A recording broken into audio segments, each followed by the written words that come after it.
Hello, hello, everyone. Thank you guys so much for tuning in. We're so excited to be having such an amazing conversation today.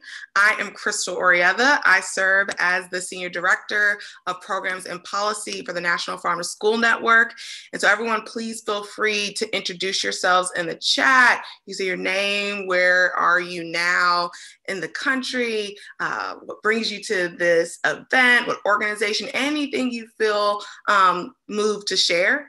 Please interact with us through the chat function.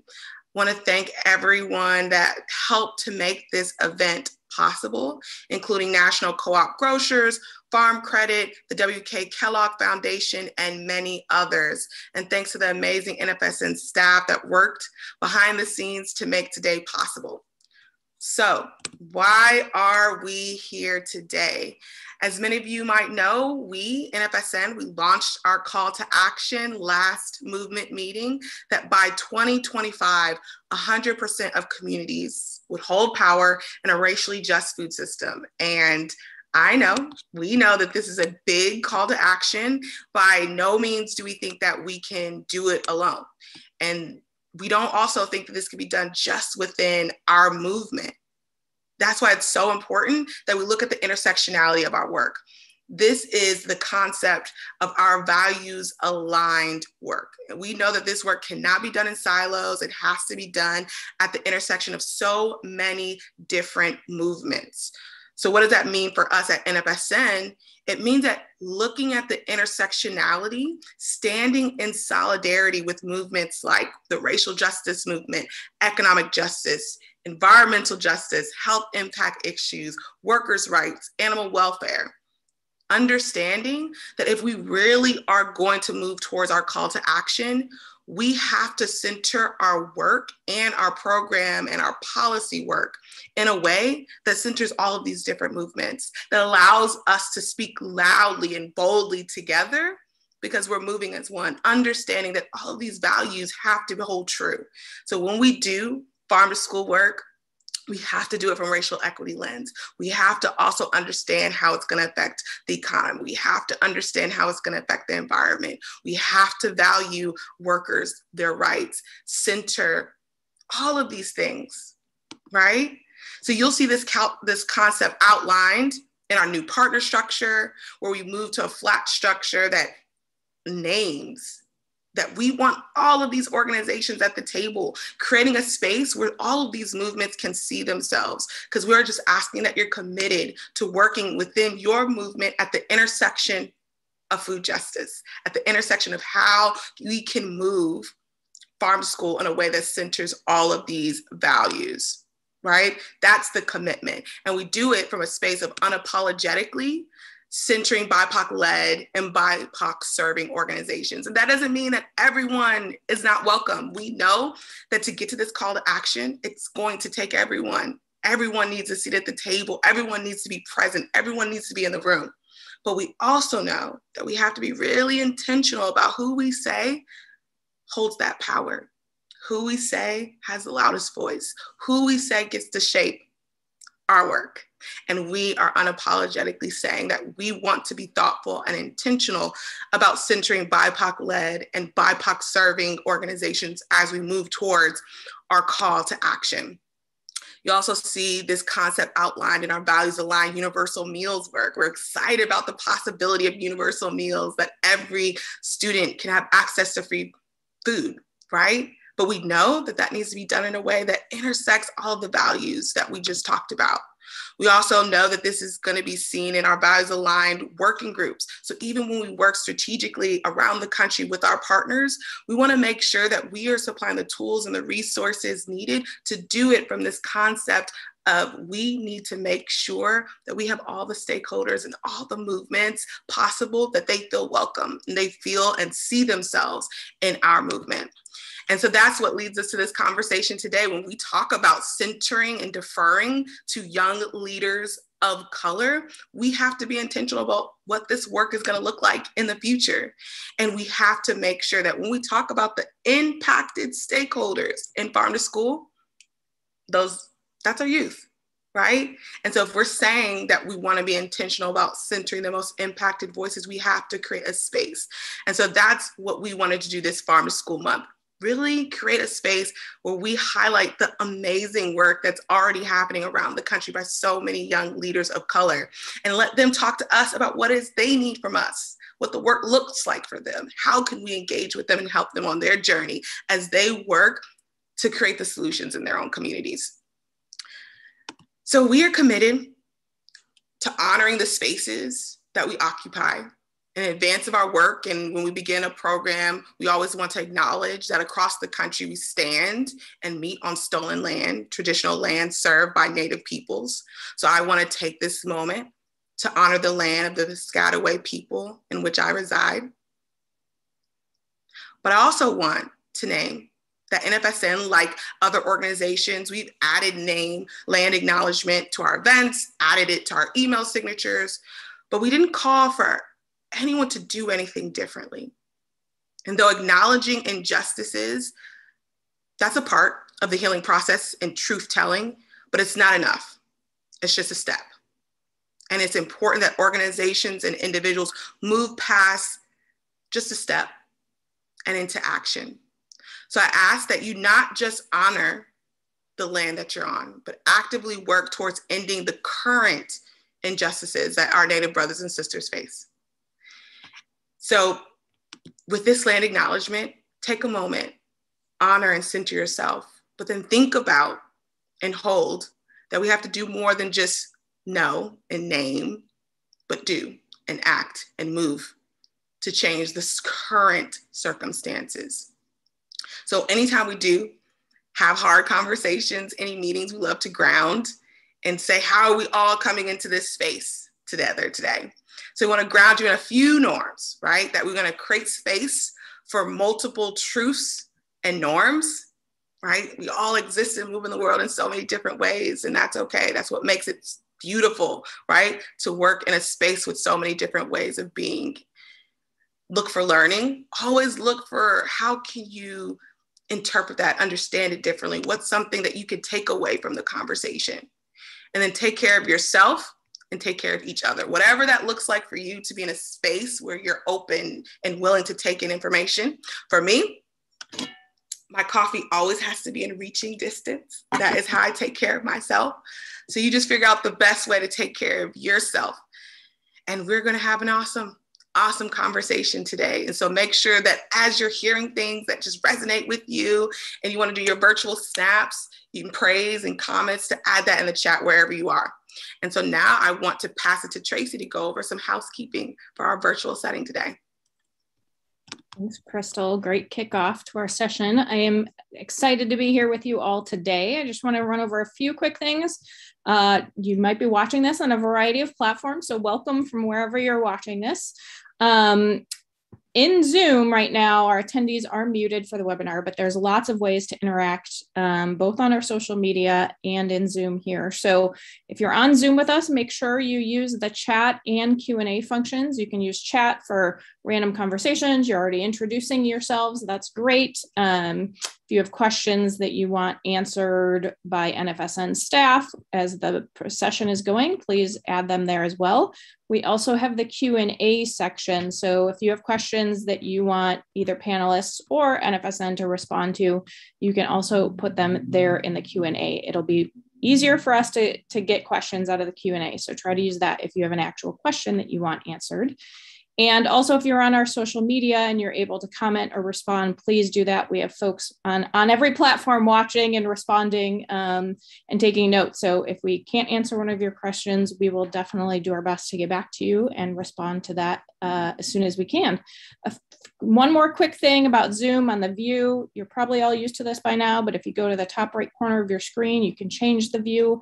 We'll have various people on screen. Sometimes we'll have some slides happening, so you can change the view to work best for you. You can also slide the little line that happens between the screen and other folks left or right to make things bigger or smaller if you're in Zoom. And I've also turned on live transcripts on the bottom. So if you want to see them or don't want to see them, you should be able to adjust that setting on the bottom of your screen in Zoom. And now With all that out of the way, I'm going to pass it over to Jaelyn Jackson to keep us moving. Thanks, Tracy, and hi, everybody. Yeah, thank you, Tracy. Thank you, Krystal, and thank you to everybody who's contributed to making this event possible. Some of you may be new to NFSN, so you may not know that our tagline is growing stronger together.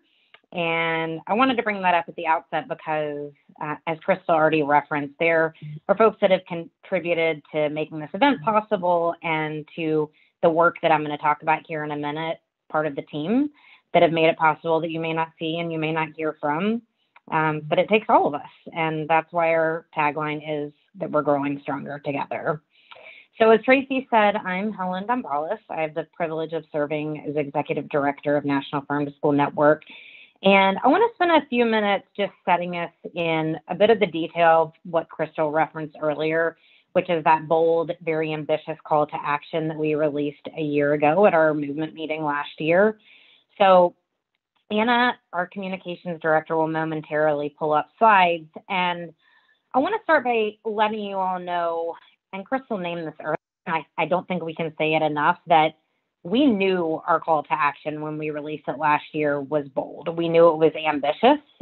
We also knew we had a lot to figure out. So you can see it there on the slide that by 2025, so we're now less than 4 years away, 100% of communities will hold power in a racially just food system. And when we put that out into the world, I think for those of you who weren't here a year ago, it's important to share that not only it was big and bold and ambitious, but we also knew, and this is relevant to what we've learned, that we had a lot to figure out, and we still do. And at the same time, we knew that our call to action for the food systems movement could not be anything else, because that's what's needed. Krystal named it earlier. Our founding in 2007 indicated that our vision for the world, our ideal future, is one in which communities hold power in their food systems, in which justice is achieved. And over the last several years, starting in 2017 and 2018, we realized that we weren't going to achieve that vision unless we put out a call to action this specific, this intentional, to focus on shifting power and racial justice, and with this much urgency, saying that we need to do this and we need to do it now. So on this slide, you can see a couple of the big picture things that I thought would be helpful to share with you all about what we learned. First of all, really transparently, when we put out this call to action, I have a background in programs and policy and partnerships. I thought a lot of, if not all of the work that we were going to be doing towards our call to action was going to be that external work to shift power. So things like how we adjust which policies we advocate for. So maybe we don't work on the USDA Farm to School Grant Program as much. Instead, we work on, let's say, land access for BIPOC farmers, if that's really the barrier to participation in farm to school. That's what I thought this work was going to be mostly about. And I think that's what a lot of us thought this work was mostly going to be about with our call to action, is that external, that outcome. What we have learned, and I will say as ED, I have greatly appreciated the staff, the board members, the partners, the members who have made explicit this first lesson, which is that shifting power and achieving racial justice happens just as much, if not more, through the internal work that you do as an organization such as ours. So it's just as much about the process as it is about the outcome. So in other words, equity is about both the outcome, yes, which we often think about, but it's also about the process that gets us there. Secondly, one of the things that we have learned, and I'm admittedly still working on, is getting comfortable with discomfort. And by that, I mean that, we knew, and I said this a moment ago, like we knew when we put this out that we didn't know what the path was. And, I keep reminding myself and I keep reminding the team and our partners, if we knew the path to achieve a racially just food system, we would be further down it or by now at the end of it. But we don't know. The system was intentionally designed to be racist, exploitative, harmful, oppressive.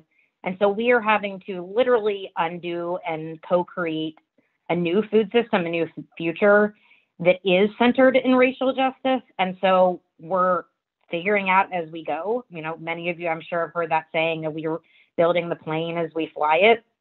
I have thought about it in the context of literally the garden I have in my backyard that I started earlier this year for the first time with my 4-year-old daughter. We are figuring out how to garden. I just said I'm not gonna keep waiting until my kiddos are older, or whatever it is the case may be.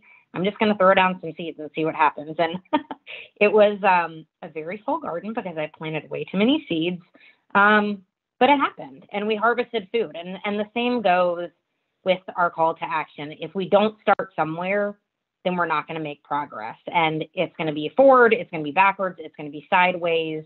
Again, there's no direct path because we have not achieved this before, but we have to start somewhere, and we have to be okay with not knowing and having all of the answers and not trying to achieve perfection, but doing the work. Next, Krystal named earlier, and she and I have written about this together, spoken about this together, that actions speak louder than words. With the land acknowledgements, for example, it's yes about acknowledging the land we're on, the stolen land we're on, but it's also about the actions of connecting with those communities that inhabited the land before us. I want to say with that actions matter, but we can't say that actions matter and speak louder than words to the exclusion of words, because words also matter. And so a third thing that we've learned at NFSN as we've been doing this work over the last year is that there is a significance to words and to messaging when it comes to the bold call to action that we issued a year ago. So, for example, needing to be explicit about why we chose 100%. We've gotten that question a lot.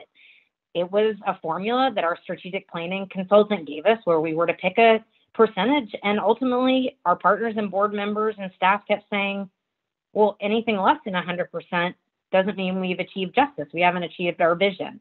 But we didn't explain that in the outset. And we realized that we didn't define community. And so we've now clarified with a narrative resource that we put out and in other spaces that we don't define community. That's part of the shift in power, is everybody defines community for themselves. And for example, we've gotten questions, being a predominantly white network at current and being a white-led organization, is there a role for me if I'm white? So earlier, Krystal shared that we are intentionally centering BIPOC-led and serving organizations. We hadn't thought about the fact that there may be questions coming in from folks saying, well, is there a role for me anymore? And needing the answer, absolutely there is a role for you. We cannot pass this to leaders of color and sit back. In fact, we must stand up. We hold power as white folks, and we have to be part of the solution to shifting that power. And then looking at words, so things like perpetuating racial injustices through words that we use. Who defines what's healthy? And what is the history of the obesity epidemic, for example, being rooted in defining BMI based on white men? So we've been examining a lot our words, and those words do matter. And then lastly, on this overarching point about our year in review is the fact that we've gained a better understanding of what shifting power looks like in practice. So as I said earlier, I didn't really know what it would mean in my day-to-day work, but I knew that there was no other way to go with our call to action. And we've gotten to the point as an organization where we're in agreement, and we understand now very clearly that shifting power is about deferring to, and Krystal spoke to this earlier. So it's working in service of communities that are impacted by the work that we do. And so that means you hear people often say like, oh, we're inviting these new stakeholders to the table. That's not shifting power. It can be tokenizing, and it may just be saying like, hey, come show up, and I'm not going to listen to you. Actually, shifting power is, hey, come sit down and tell us what you think, since you're the one who's going to be impacted by what we decide here at this meeting today, and we're going to defer to and listen to your voice. So we've learned to understand that that's how we ask ourselves these daily questions of what am I doing to shift power? And we're also acknowledging very explicitly, given some of the questions we've asked, that we are working across race and across culture in multiracial and multicultural spaces.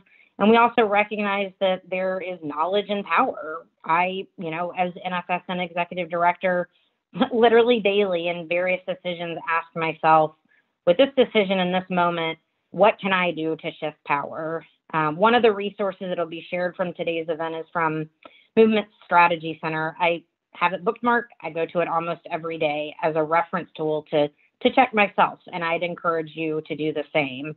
If you take away nothing else from what I am sharing with you in these next few minutes, it's, kind of like that saying that you've heard before, asking not what your country can do for you, but what you can do for your country.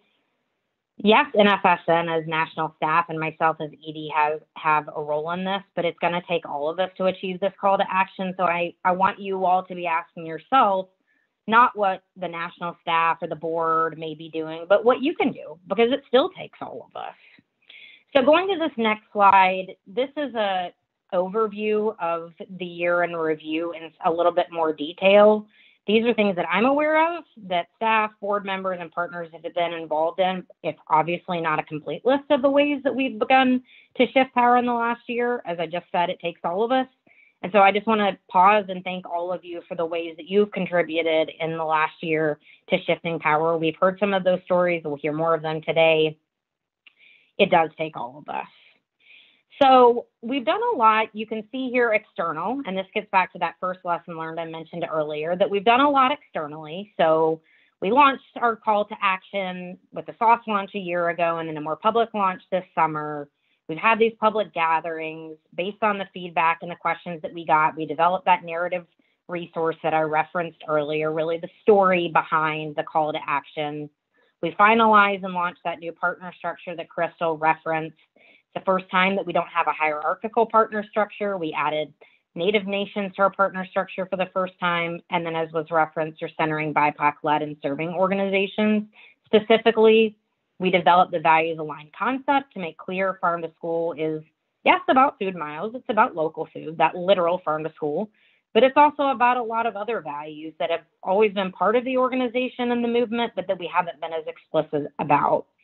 We've issued various statements of solidarity and also being transparent and acknowledging where we need to do better, such as the story that broke earlier this fall around Native boarding schools and forced labor, and acknowledging our previous history at NFSN of celebrating the gardening that had happened at these schools, and also upholding our commitment.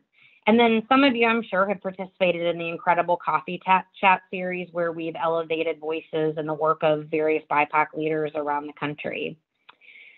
And then on the next slide is all the internal stuff that I referenced earlier has been so pivotal and is ongoing, but that we didn't necessarily realize at the outset was going to be so instrumental in order to succeed in our external programs and policy and partnerships.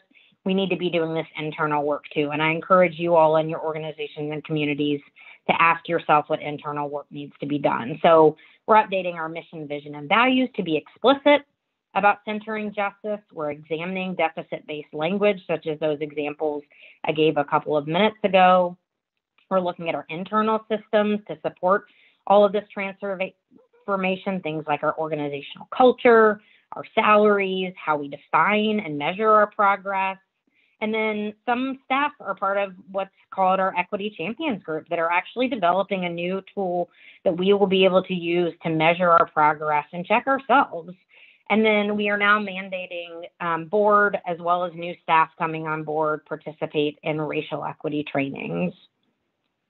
A lot of this, before I go to what's to come, for me also comes back to my personal role as a mom and as a person in this society. Krystal, for those of you that were at our June meeting, heard about choice points. And I thought it would be helpful to share that this work has not only transformed me as a professional and as the executive director of NFSN, but it's inspired me personally in my own household, in my own family, the businesses that we support now, which daycare we choose to go to, a Black-run daycare.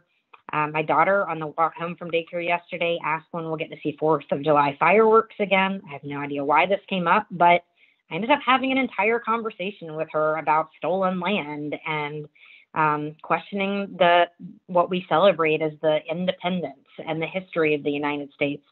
Not something I can say a year ago, 2 years ago, I would have even thought to talk to my kiddo about. So just to share, part of our values and what we recognize at NFSN is that we're whole people.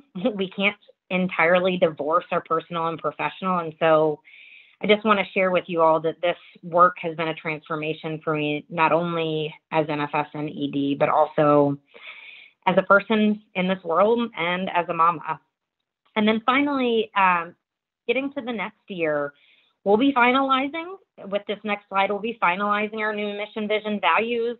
We're going to launch the working groups. There'll be a nominations process, so stay tuned for that, for our 3 working groups around relationships, strategies, and programs and policy. We'll be fundraising to resource more these various groups, and we'll complete that first organizational equity assessment. And then we'll keep fundraising to resource the internal work and build our internal capacity for transformation around all of this. As I've shared, we've learned a lot, and it's going to continue to take a lot. We are on our way, and we will work alongside you, and we'll share that journey as we go. So with that, before we get to the main event, I'm going to pass it for a moment to Summer Sibley Brown. Summer is a dear farm to school friend and just a friend of mine over the years. She serves as advisory board vice chair. She's our partner in the U.S. Virgin Islands, and she's one of the community partners that's engaged in our values aligned work. So Summer. Hello, hello, hello. Good morning, everyone out there. Happy National Farm to School Month. And also welcome to our second movement meeting, right? Movement building meeting. My name is Summer Sibley Brown, as Helen said, and I am privileged and honored to be here with you today. And I'm also privileged and honored to serve on the advisory board for the National Farm to School Network and to serve as the vice chair. Before I tell you all the awesome things that I want to highlight that the National Farm to School Network is undertaking, and they're not just awesome, they're worthwhile things that we are undertaking together. I wanted to share a story because as we talk about shifting powers in communities, right? This has been work that the network has taken on quietly, even without naming it. How I came to be a member and a core partner and even on the advisory board for the National Farm to School Network was I live in the Virgin Islands, and I found the National Farm to School Network online because of an activity my then students were doing. And I noticed that the United States had listed that farm to school was everywhere, but the Virgin Islands and Puerto Rico weren't on the map. And I made it my business to reach out to the National Farm to School Network. And after several emails, and it seemed like a minute, I had made it to my first National Farm to School conference, of which one of the first people I see after Tracy actually is Helen. And I walk up to Helen and I say, "Hi, my name's Summer and I've been emailing you." And she remembered me and she said, yes, I've been in receipt of the emails. And I was like, I've been emailing you about the fact that the Virgin Islands is the US Virgin Islands and we're not on the map. And she said, let's have coffee tomorrow. Right. And so we had this quick meeting at my check-in. And the next morning, sure enough, Helen and I spent about 20 minutes having coffee. And as we talked about the Virgin Islands and Puerto Rico not being on the map, she was like, this is something that we're going to take under consideration. So I was happy. I had my conversation in that moment. I was like, yes, this could mean progress. And they were just in the middle of revising the website. And about 4 months later, not only was the US Virgin Islands on the map, Puerto Rico, American Samoa, and Guam, all of the unincorporated territories. And not only were we on the map, we were also eligible to be partners, to become core partners in that core partner structure, which led to me attending meetings, becoming a core partner, learning so much more about the work of Farm to School, and actually being exposed to my first conversation. We were in Colorado, my first conversation on systemic racism and systemic racism in the food system. And that was about 5 years ago. That was about 5, maybe even 7 years ago. Where this kind of journey for me as being part of the National Farm to School Network started, and the ways that I experienced their work in subtly working to shift power.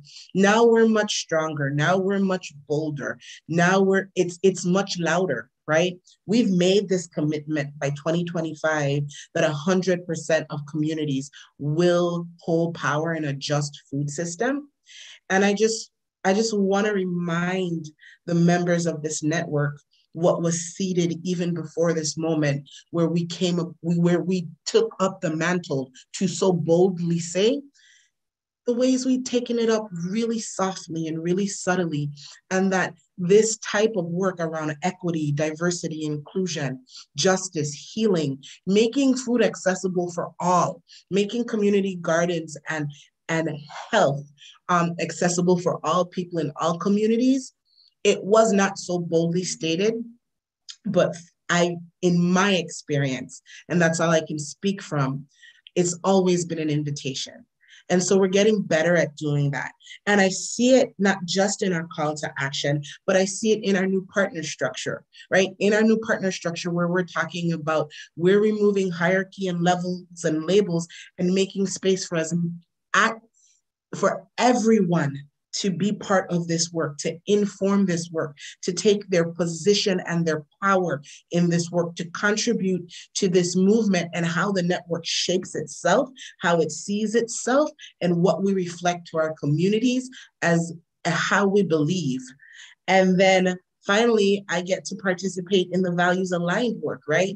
Which is super amazing, because in my community, shifting power now feels like I have a group of people who would not normally have been at the table talking about the barriers to a just food system in the Virgin Islands. And there's pockets of that work happening. So I just glad to come on and share my story and share some of the work that the network's doing. Thank you so much for my 5 minutes of fame. Krystal.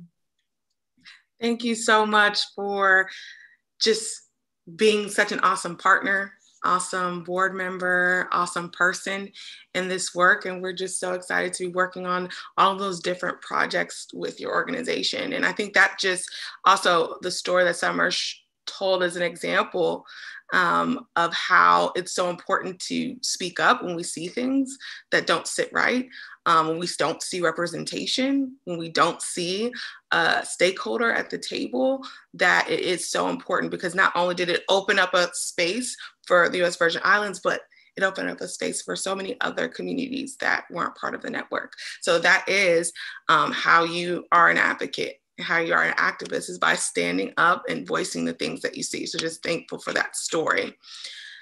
So while you all are here today, is for the young leaders. And so I'm really excited for us to get to that portion of the agenda. So I'm going to ask all of our young leaders to come center stage and join me here by turning on their cameras.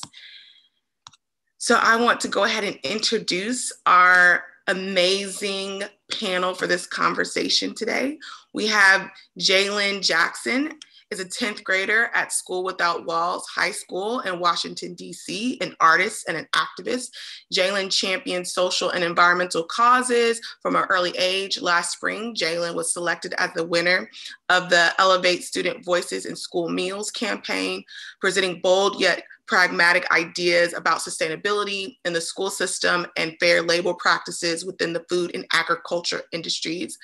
An active member of DC's environmentalist community, Jaelyn volunteers with Mighty Greens, a youth-led environmental and entrepreneurship cooperative focused on community gardening in schools, and environmental and food justice projects. Jaelyn is also a member of her school's Thrift Club and Green Team, which focuses on sustainability in fashion industry and climate action, respectively, and accomplished artist. You will often find her powerful imagery accompanying the many reports and sustainability projects that she's created over the years. Jaelyn also loves science and animals and is an avid international traveler, having already visited 9 countries outside the United States. So welcome, Jaelyn. Next, we'd like to welcome Adonis Adams, a senior at Porter Ridge High School in Indiana Trail, North Carolina. Adonis has participated in the Males Place program for 3.5 years and is a chief warrior in the program. Adonis enjoys singing, poetry, writing, and gardening. Welcome, Adonis. And lastly, but not least, Ozioma Jatto is a senior in high school. She is currently a member of PG Changemakers Youth Division and Committee and is passionate about stopping all forms of injustice. In the past, she has done community service with nonprofit organizations such as Meals on Wheels and Capital Area Food Bank. So everyone can give a virtual round of applause and snaps and excitement for all of these young leaders that we're going to hear from today.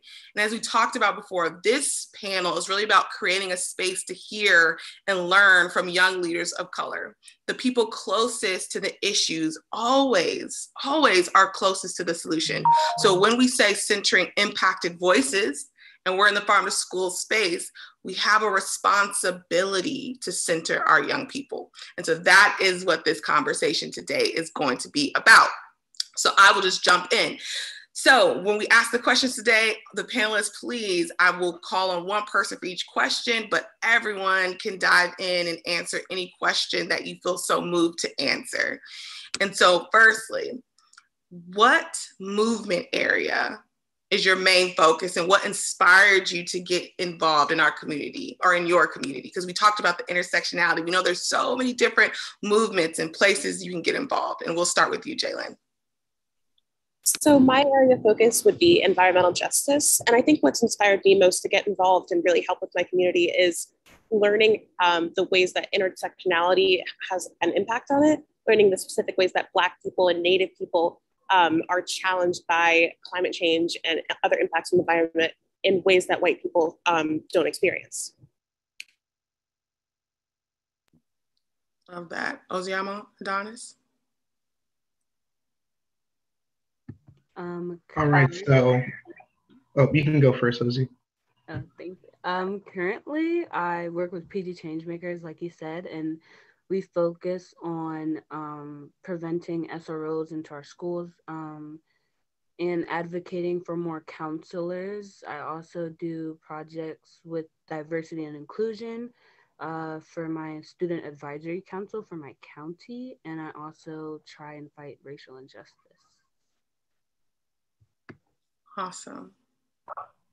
All right, so with the Males Place, after being in there for some time, that's what kind of just driven me, you could say, to kind of just be more active in my community because of how I just see people on Baysford and just Baysford Road in general and in Charlotte just kind of be in a bad place. You just kind of want to help, you know? I love that. I think that's how I got into activism. You just see something and you just want to do something and you just fall into whatever those needs are. And one thing we really saw in the last 2 years, which is crazy to say, right, with the COVID pandemic, is that it's really affected our communities in a way that I don't think any of us could have imagined. And it really has made us have to shift the way in which we serve all of our organizations. And so this question is about, what does that shift look like for you in your work and how has COVID affected that? And Adonis, we can start with you this time. So with COVID, it's really just been more of a hindrance to us traveling, because with the Males Place, we were planning a trip to Kemet, or commonly known as Egypt. But because of vaccinations and all that, just COVID in general, we weren't able to go.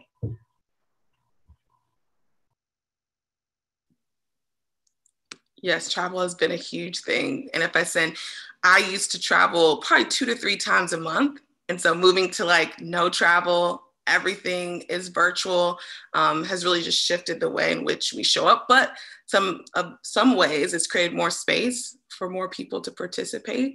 So there's always that 2 sides. Ozioma or Jaylen, how's that affected your work?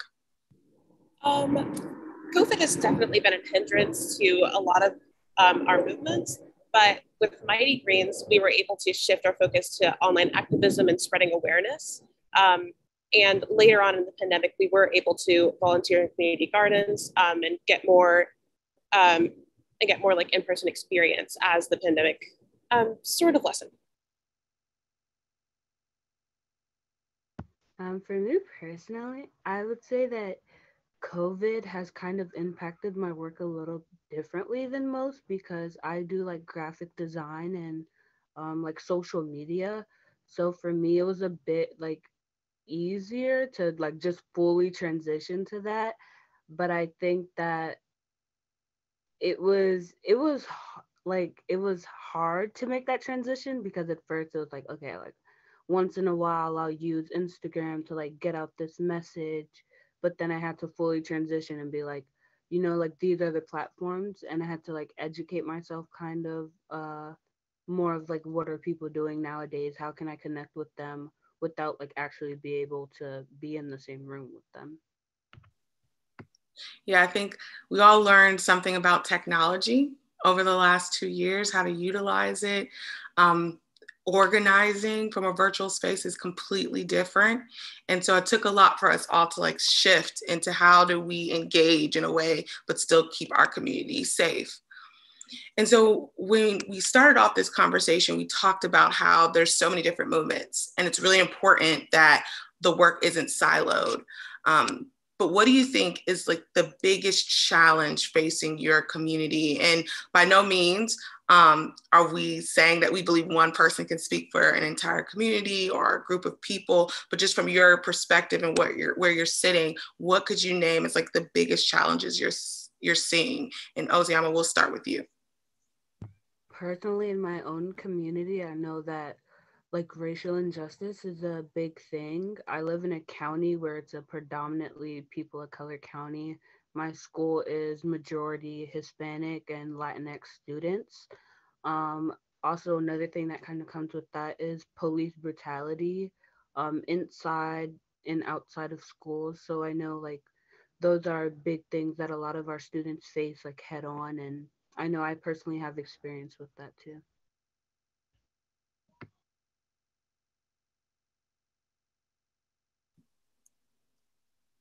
Thank you for sharing. The biggest issue that I face in my community would definitely have to be just kind of just young people just not really knowing where to go, and that can get them in way stickier situations. Like as an example, about a few weeks ago, right in front of the Males Place Garden, um, there was a kid, black kid. He was tackled by the police. He was probably given a concussion, and like he really had nowhere to go. He was actually part of like Grand Theft Auto, basically. Like basically him and like some other boys stole a car. And mind you, these guys are like what, 12, 14. They could be in the mouse place, but instead, because they have no guide, they end up in way worse situations.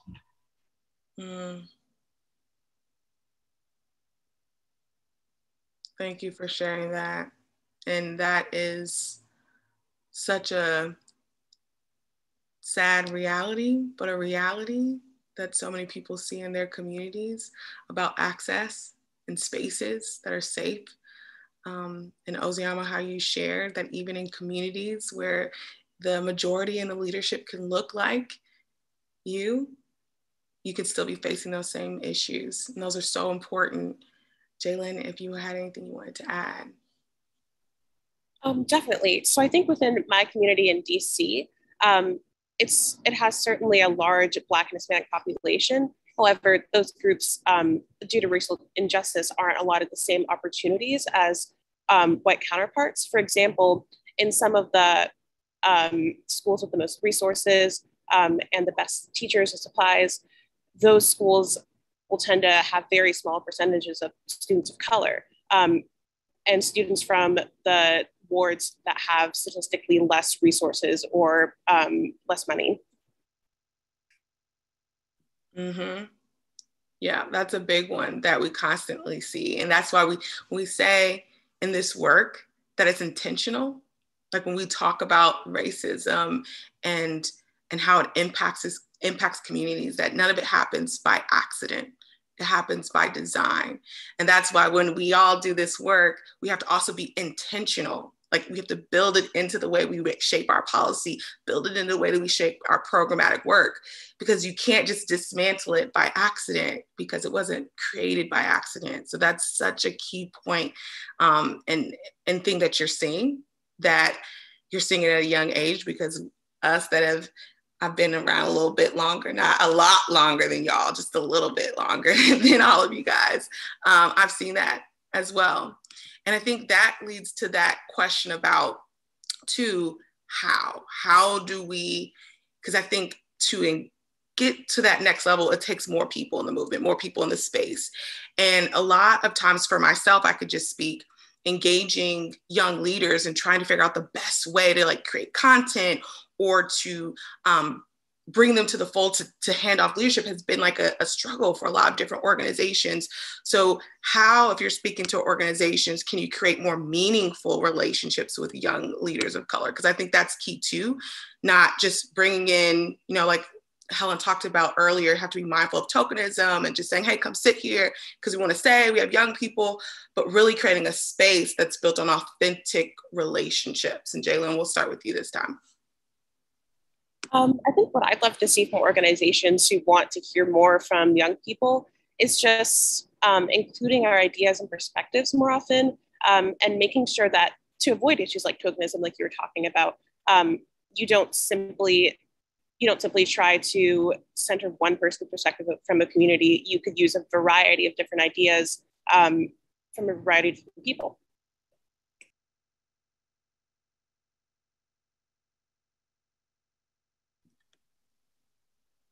Adonis, Ozioma, any other ideas and thoughts about engagement?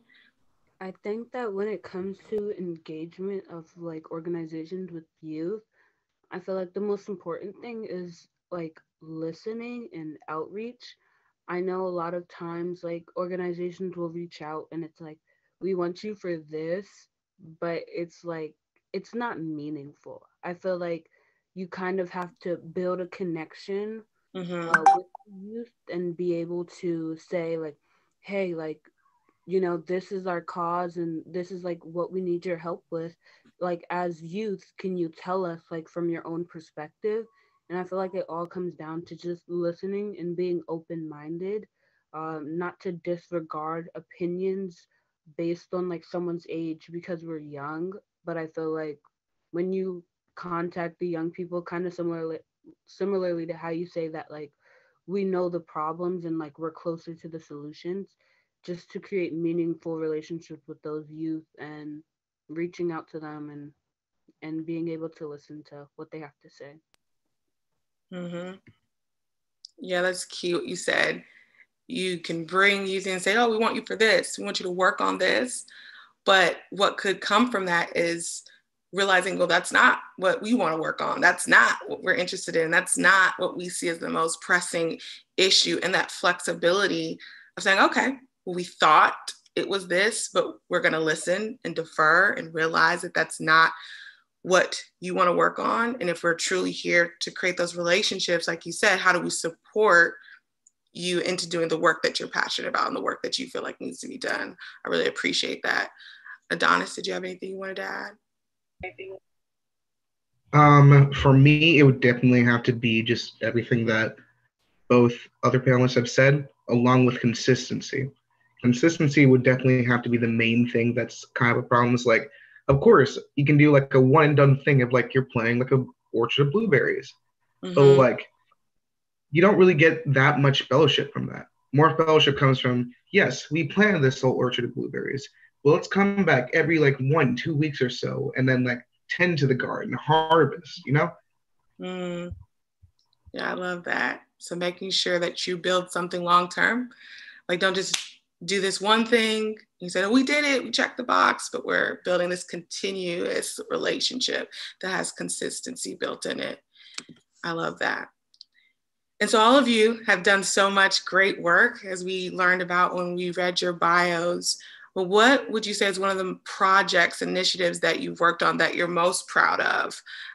Adonis, we'll start with you. Recently, I'm going to have to say it's going to be extending the Mouse Place Garden, or helping to extend the Mouse Place Garden. because I forgot the actual specs of it, but for about a few years now, it's just kind of been like growing and then growing, kind of reaching farther. And we did our first huge extension about a month ago, if I'm not mistaken. So now we can just provide more food to the people. Love that.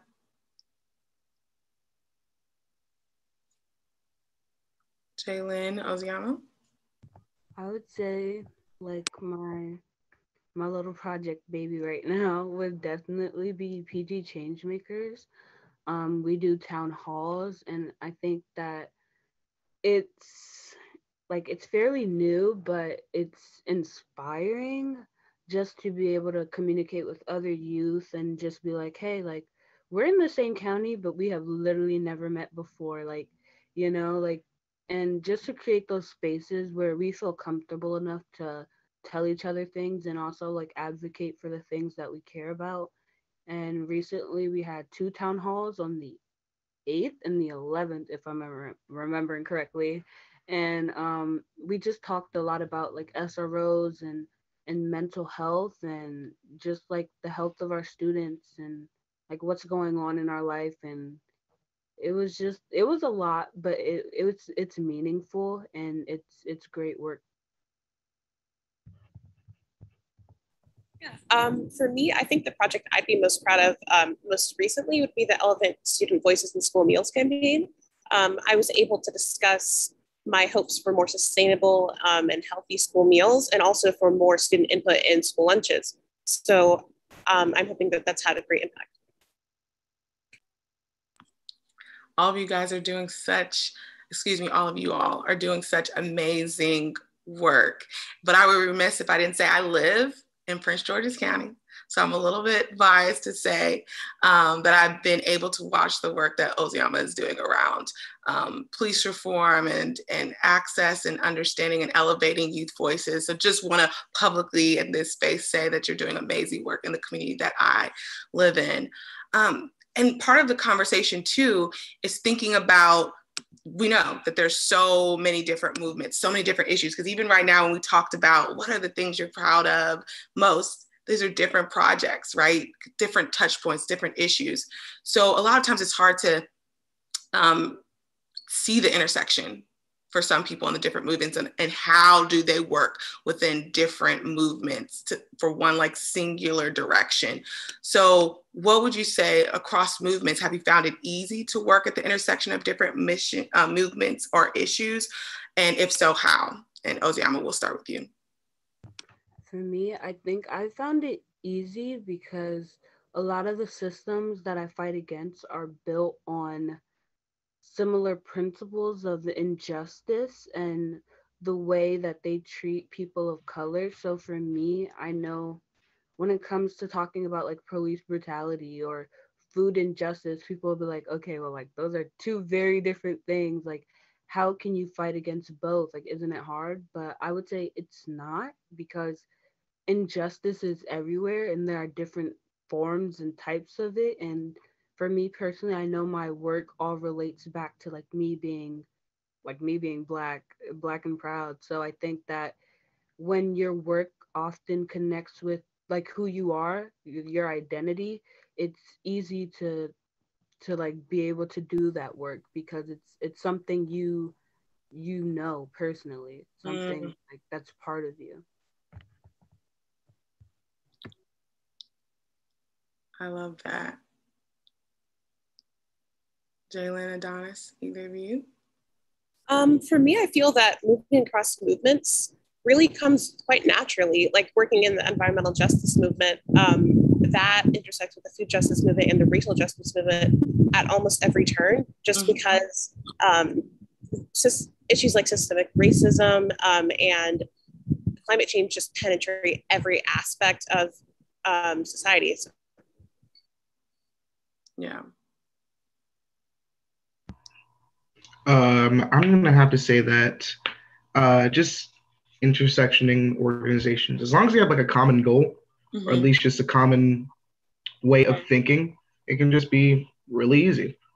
There's really nothing to it. even language barriers you can just cross like that. Mm-hmm. So that's why I need some young generation in some of these other spaces, because not everyone sees it as so easy. There's a lot of conversations of explaining why it's important, why we need a center racial justice. What does that have to do with this movement? But Ozioma, what you said too about that difference of how you show up, and the identity you hold, and like how that can play such a huge part in your ability to move, and how you named like unapologetically being proud of being a Black person, and how to me it's all that when I think about centering racial justice, that to me is that thread that is able to connect all these movements. Because Jaylen, like you were talking about it, if you look from an environmental movement, food space, housing, incarceration, no matter the movement, when you look at how it impacts communities of color and how it was done, like we talked about earlier, intentionally through policy and programs, that then you can see it. You can see how they're so connected, because to do it, to strip away the humanity of any group, you have to do it at so many different layers. You have to make sure that you strip away the family and your right to survive, your right to housing, your right to food.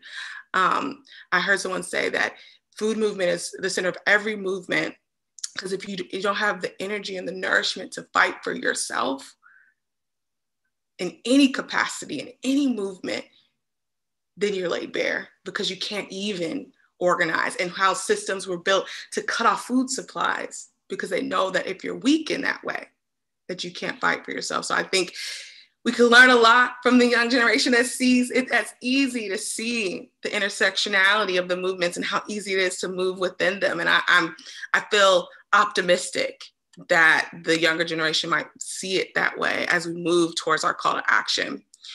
And so when we talk about food justice, it's very important as it touches and affects the very health and well-being of communities. So what has been your experience with food systems within your own community, such as grocery stores, the conversation around food deserts, which as a concept I don't like to use as much, but food apartheid. We look at fast food areas, food within the school system, like any type of story or connection you have with how food and the food justice movement has touched your community. And we'll start with you, Jaylen. Well, certainly, I think every student can attest to unhealthy school lunches and ones that might even be unappetizing. But alongside with that, growing up, I grew up in Atlanta. I recently moved to DC, and I grew up in a community that some areas of it had very recently underwent gentrification. So those areas where I lived had more access to resources and didn't experience much in terms of food deserts or lack of access to healthy foods. But I know very many of my peers at the public school that I went to lived in areas that were not so fortunate. The only grocery stores available for miles would have been too far away to get to without adequate transportation. And there might have only been fast food places available.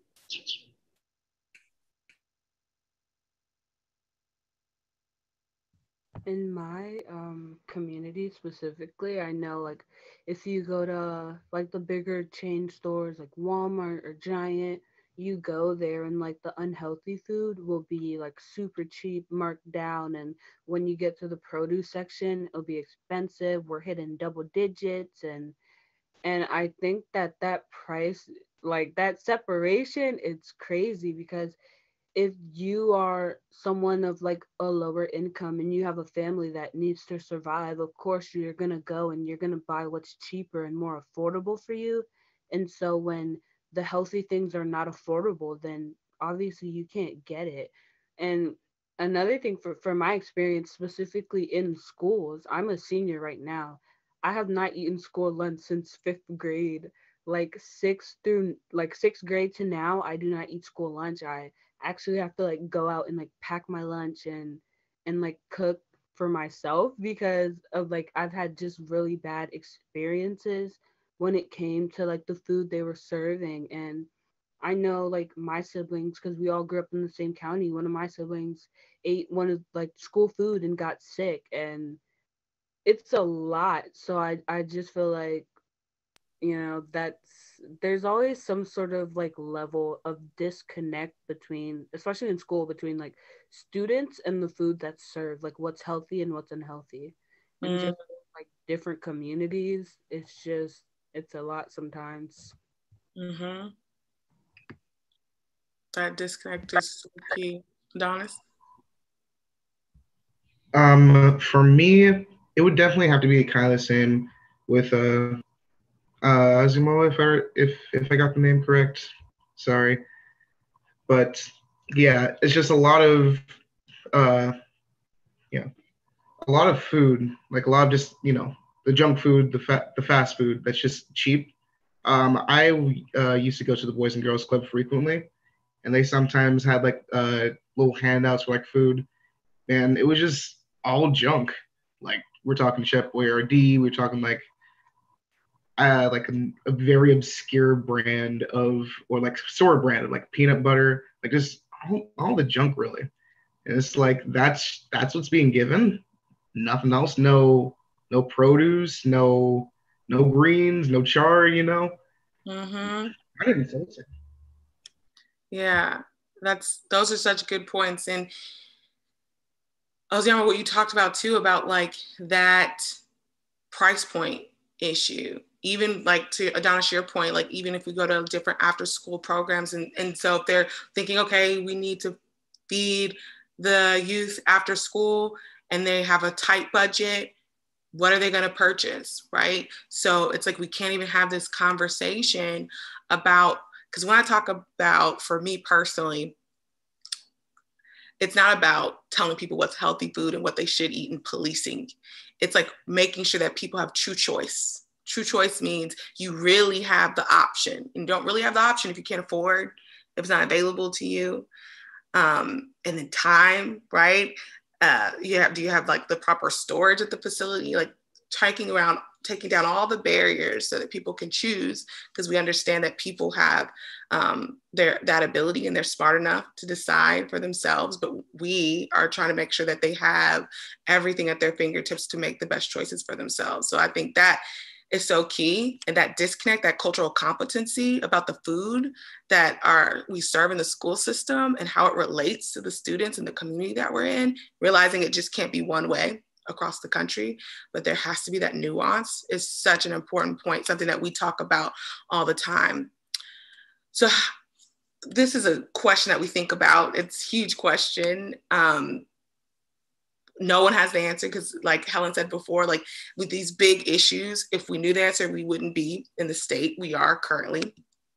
But when we think about how would you work to end hunger and food insecurity in your community, what are the ideas that come to mind as a solution for that? Adonis, we'll start with you. Right now, I definitely have to say just basically invest in the community and in like local gardens. Like with the Mel's Place garden, we're currently on our like fall winter rotation when it comes to our crops right now. But like there's a lot of good stuff in there, like broccoli. We have collard greens, like I said, Swiss chard, bok choy, and we give those out to the people in our community if they ask. All we just need is just more outreach and just more, what's the word? We need to be more visible. That's the word. Mm-hmm. We need to be more visible. And once we finally have that sort of recognition, then things will start to change. Mm-hmm.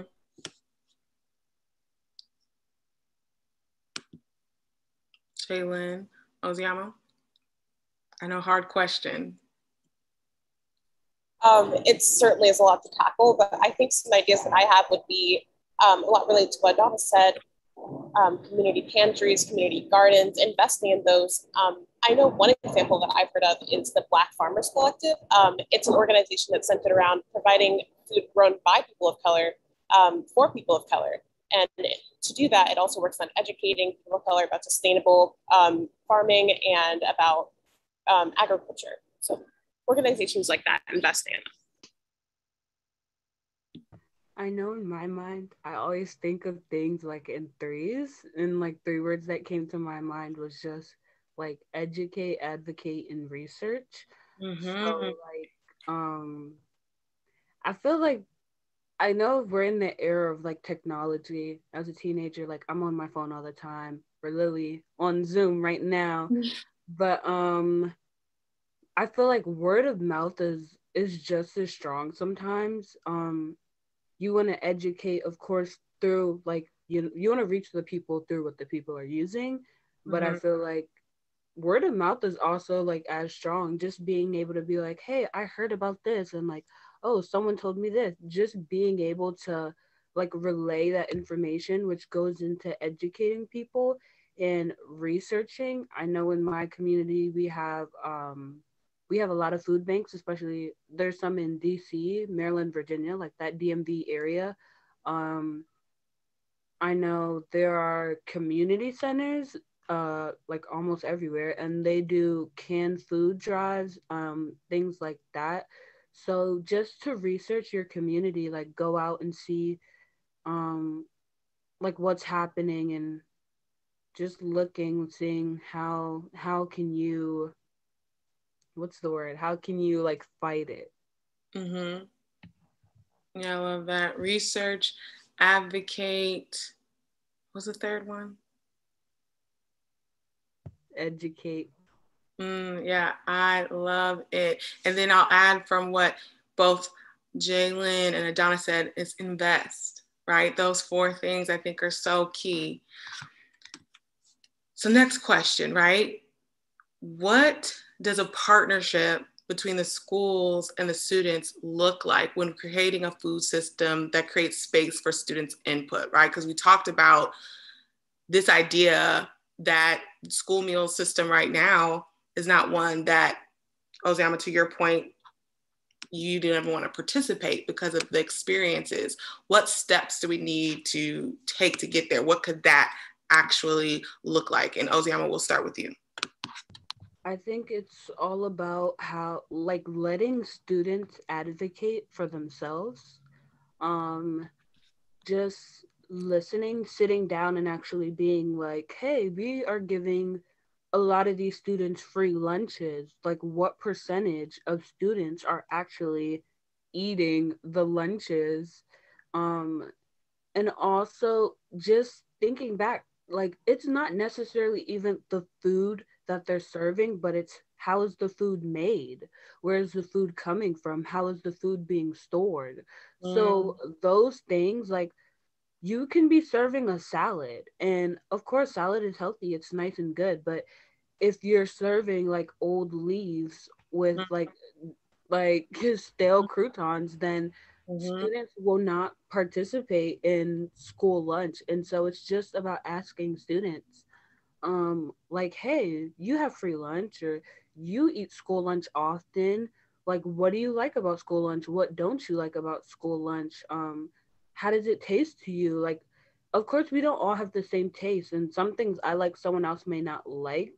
But even if there are foods I don't like, I can acknowledge that, like, okay, I don't really like this food, but it was prepared well, and I know that it was prepared with care. And just talking to students and starting that conversation with them and listening to their answers, that can create all the change that we need, because then we can have like the higher ups in our communities and in our county looking and being like, oh, okay, so like this didn't go over well with students when we served this food, but this food on this day went well and students actually ate it, which created less waste. So if you don't want your students to waste food, then it's important to talk to them about why they're wasting it in the first place and why they're not eating it, or why they are eating it if they're not wasting it. Such a good point and well said. Anyone else want to add to that? Okay, so I know We want to make sure we create space for everyone tuning in to ask questions. We're here on Zoom and Twitter and Facebook and YouTube. So if you're on any of those channels and you have questions that you'd like for us to add, we have monitors on all of those different devices capturing the questions. And I'm going to make sure to do my best to get to those questions as well. So the next question we have, if you could change one thing about the school lunch program, what would you change? And I think I'll expand this question to also say, if you could look at what the future would be of the food system in your schools and in your homes, what would that look like? And Jaylen, we'll start with you. My goals for the school meal system are very ambitious, and I know that. But in the future, I'm hoping that we'll have a more sustainable food system in that our meals will be locally sourced and largely because of the impact that produce and the meat industry have had on the environment in our country. For example, produce can be manufactured in places where much of it that's deemed imperfect is wasted. And the people who are working to produce that food, laborers are exploited. They might be underpaid or experience sexual harassment at work. Additionally, with the meat industry, that often puts a lot of pollution into Black and Hispanic communities. Again, all of the ways that all of these issues intersect. Yeah, so I'm hoping that in the future we'll have a much more sustainable school meal system. Yeah. Exactly that, seeing the intersectionality, which is so important, which ties back to one of the things that we've been really thinking around, which is that values-aligned work, like being purposeful of it, making sure that we're addressing all of those different touch points of injustices. Anyone else to add before I move on? Go ahead, Adonis. For me, it would definitely have to be transparency for where we get the food and how the food is prepared. Like, I just don't want to see baked chicken with rice and peas. I want to see like this chicken was raised from a local trusted source. The peas were meticulously prepared. Like I just want to see what goes into making the food, because just having just something plain doesn't really, like, both appetize me and then makes me trust that it's not it makes me distrustful. I think in the future I would want to see more inclusive foods. I know, especially in my county, like there's a lot of culture that like there's a lot of culture just in general, and it would be great if like our the foods we were being served reflected like some of that. And also another thing I thought of was with being inclusive was a lot of our schools have a lot of dairy products, like they try to be inclusive of like non-meat products, but I know like some students are lactose intolerant, or their diet, it just does not align well with dairy. So if we had more alternative options, like less dairy in this, or not even just less, but just alternative things that students could be having instead of dairy and like cheese and products such as that. No, that's so important. Options, making sure that goes back to that choice conversation. And Adonis, I love that point you said about transparency and care, right? Like that makes you more invested when you know how it was prepared, wanting to know it's local and that it's supporting your community and how it was prepared, not just what was prepared, but how it was prepared is really a key point and takeaway. So one of the questions from our panel, our audience members is, could you speak to your experience working with intergenerational and adult and middle-age led networks and orgs? What practices have been supportive for your involvement, or what adult-led practices have not been supportive in your involvement? And this is open to anyone to answer first. So for me, Personally, because I'm still in high school, so a lot of the organizations I work with are adult led. And I know earlier I touched on like how I do social media, like managing graphic design. I feel like from the adult perspective, when it comes to like youth our age, they think we're like social media experts. And like I know I work with social media, but I do get like frustrated sometimes because adults, like when I reach out to them and I'm like, hey, I would love to work with you guys like on this issue or like to help you guys with this cause, like it's something I'm passionate about, they kind of just reduce it down to, oh, okay, you can do our social media. And I'm like, well, there's other ways. Like I personally wanted to advocate for like this issue and such and raise awareness on it because of course social media is a tool, but like at the end of the day it's a tool. Like Right. there are other tools that can be used, and I feel like I always try to broaden my horizon to be like I can be more well-rounded and I can show you that I can do other things. So I feel like sometimes I do feel like I get underestimated or kind of just like pushed aside, like, hey, like, oh, sure, you can work with us. But then it's like they never reach out again, or they'll just be like, you can work on this little small thing, even though it's like I take care in my craft and what I do, and I take care when I advocate. So kind of just to be made a little small, it always hurts a little bit. Yeah, I could imagine that. Is there anything that you found supportive?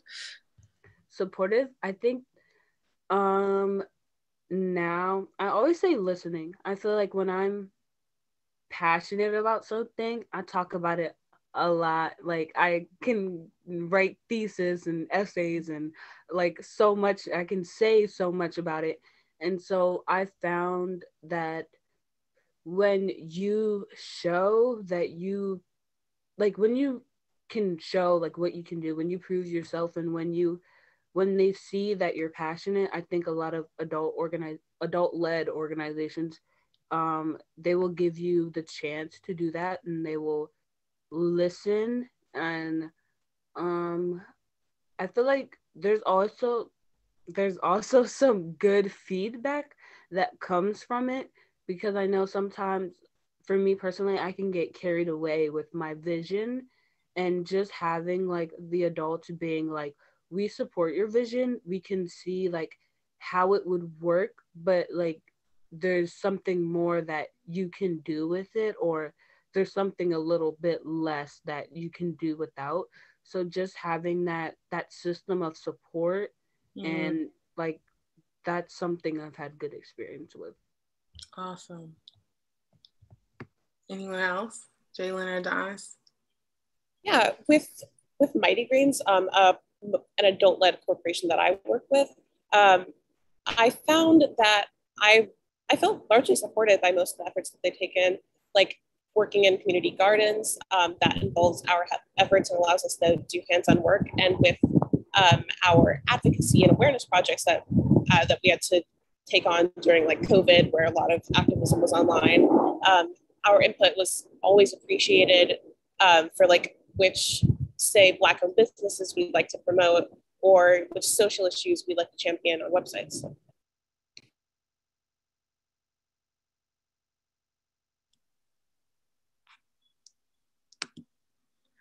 Awesome. Yeah, I think it's really important, the points that you guys made around listening, centering, not trivializing, putting in a box our young leaders, but really creating the opportunity for them to work in a way that's not just based off what you stereotype feel like they'll be good at.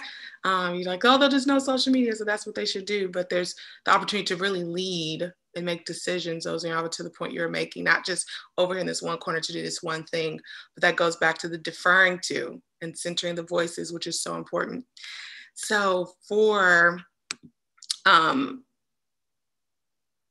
the last question, because I know we're a little bit over time, and I'll give each of you guys a chance to answer this question.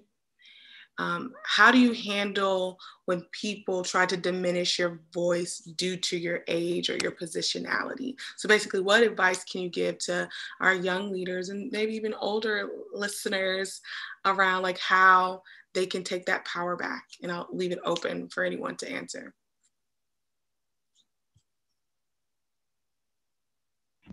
So with people trying to just kind of diminish like my voice, I just kind of just take it as kind of, I wouldn't say like a challenge, but like I think of it more as, okay, time to prove them wrong. Because that's what a lot of people do. They kind of just don't show and tell. They just kind of just tell. So with with people saying, oh, you're just a kid, you don't really know any better, it's like, I just kind of just try and show them why I should be in this situation, what experiences I've had. Because dealing with dealing with things in the 1980s, I haven't dealt with that yet. I haven't dealt with that at all. I've dealt with what's in the now from 2004 to 2021 and beyond. It's a whole different climate, and people just need to respect that.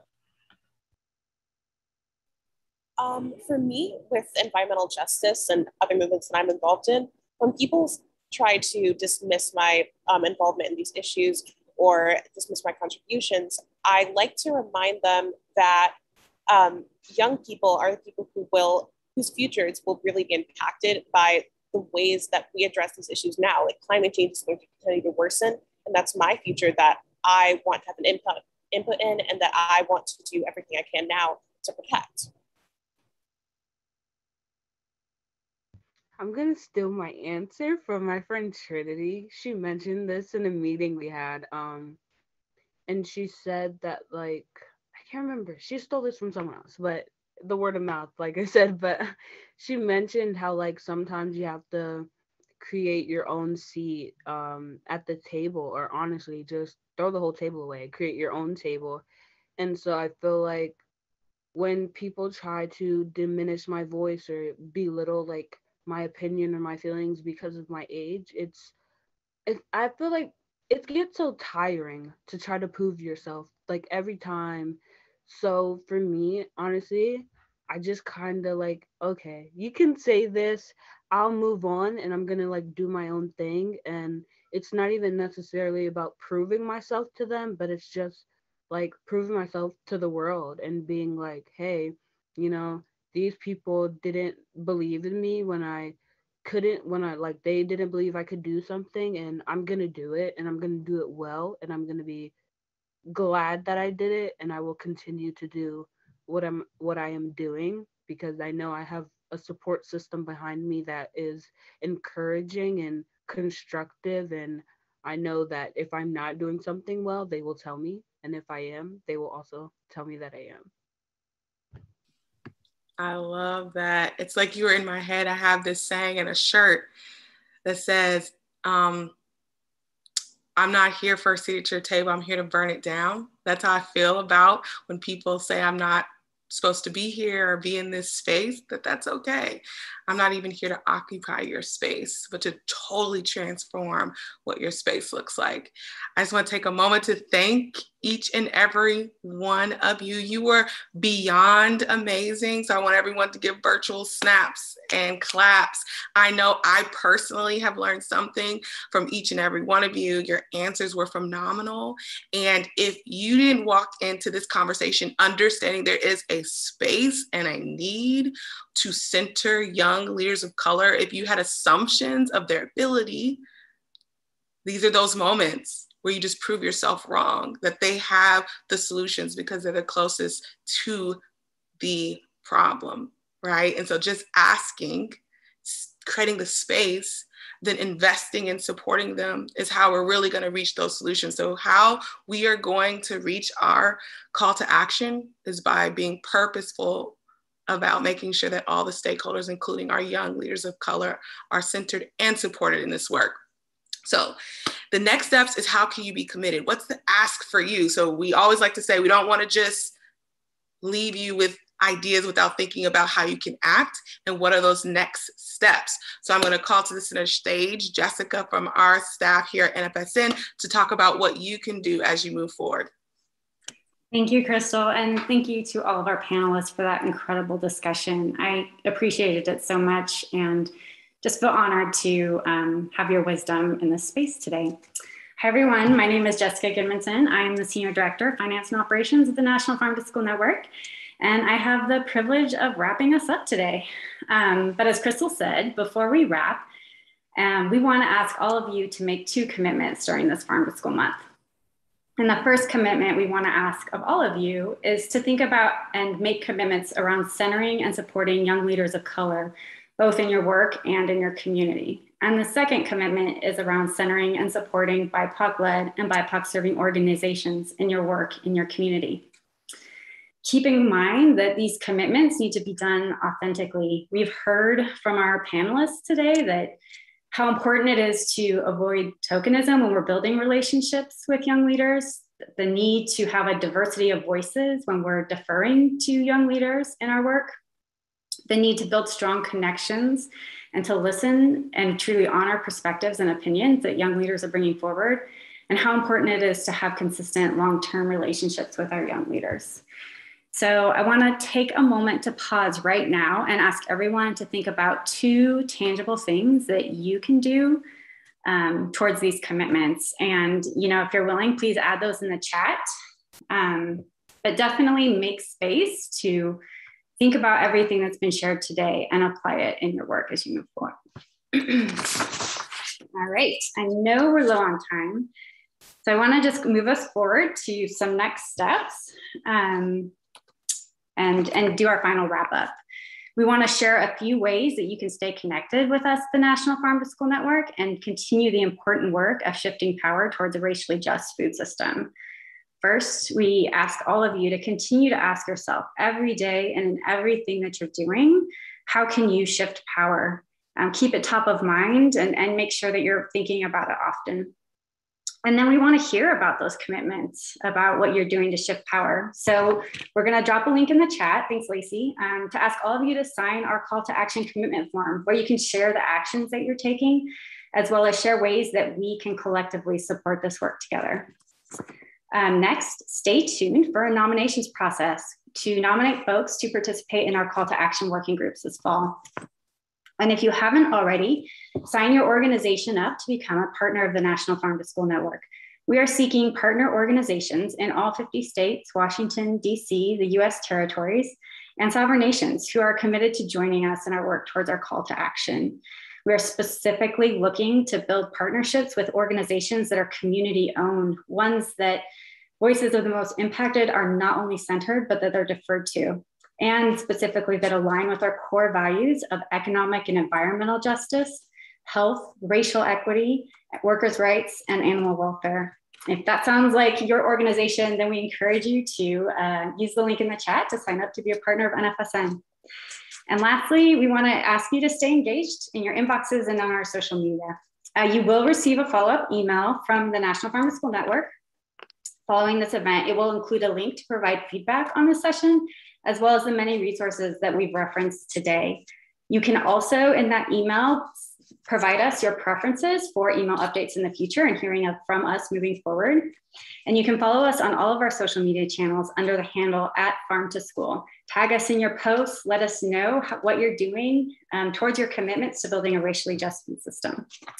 Thank you everybody for sharing this space today. A special thank you to all of our speakers and our panelists, and we're just so grateful that you have spent your time with us, and we look forward to moving with you on these commitments forward together.